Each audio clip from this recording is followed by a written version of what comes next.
Hey, good afternoon. I'm here at the Cyber Tech Expo in Tel Aviv at the Convention Center. Really amazing energy. Pretty exciting to see all these companies showing off all the technology and the advancements that they're making in cybersecurity. It behooves us to think about the connection between technology and this week's parasha. You see, technology is everywhere today. We live in a very advanced world.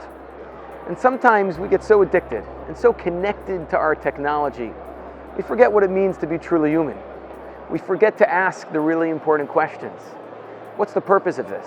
How will this affect my life? Is this a technology that we want to continue to advance, or should we stay away from this? And it's worth looking at the parasha because in Parshat Bo, the Jewish people are taken out from Egypt with great drama and theatrics, the Eser Hamakot, Kriyat Yam Suf. Now, why does Hashem orchestrate the redemption, the beginning, the creation of the Jewish people through this very dramatic event? And there's a very important pasuk which we all know by heart. We say it in the Haggadah, "V'higadata levincha bayom ahu leimor ba'avur zeh." We teach our children.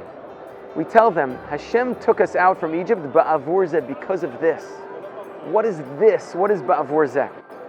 Now, Ibn Ezra and other commentators explain ba'avur zeh because we brought a Korban Pesach, because we performed a Brit Milah in Mitzrayim. As a result of this, Hashem rewarded us and took us out of Egypt. But Rashi inverts the interpretation. Rashi provides a very different understanding of this pasuk. Ba'avur zeh is not because of what we did in the past, but kedei, in order that we should keep the mitzvot, in order that we should receive the Torah. You see, what Rashi is telling us is that freedom from Mitzrayim, exodus from Egypt, was not an end in and of itself. It was wonderful, but the purpose was not just to be free. The purpose was to use our freedom, to worship Hashem, to be better Ovdei Hashem, to receive the Torah. Because freedom is a tool. Freedom is a means. Freedom is something that we use in order to achieve a higher divine purpose. And the same thing is true of technology. Technology is not an end in of itself. It's a tool that we can use to further proper ends, that we could use to build the world and bring good values into the world, Torah values into the world. It's a great story, and with this I'll conclude, about Alfred Nobel, Swedish inventor who developed dynamite, became very rich by the end of his life.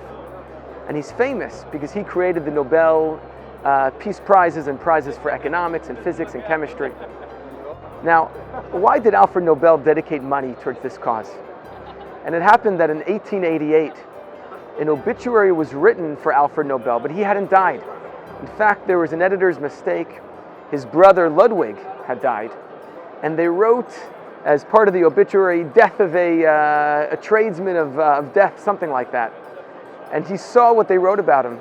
They weren't so impressed with the destruction, the evil that he brought to the world because of creating dynamite, which brought a lot of death to the world. And so we decided to invest in the Nobel Peace Prize and other prizes as well to advance the world, to make sure that technology was being used for the right reasons and not for the wrong reasons. See, as you pick up your phone, as you engage with different parts of technology in your lives, make sure that you're thinking about the bigger purpose, the objective, and recognize that technology is a means, it's a tool, but it's not the ultimate purpose.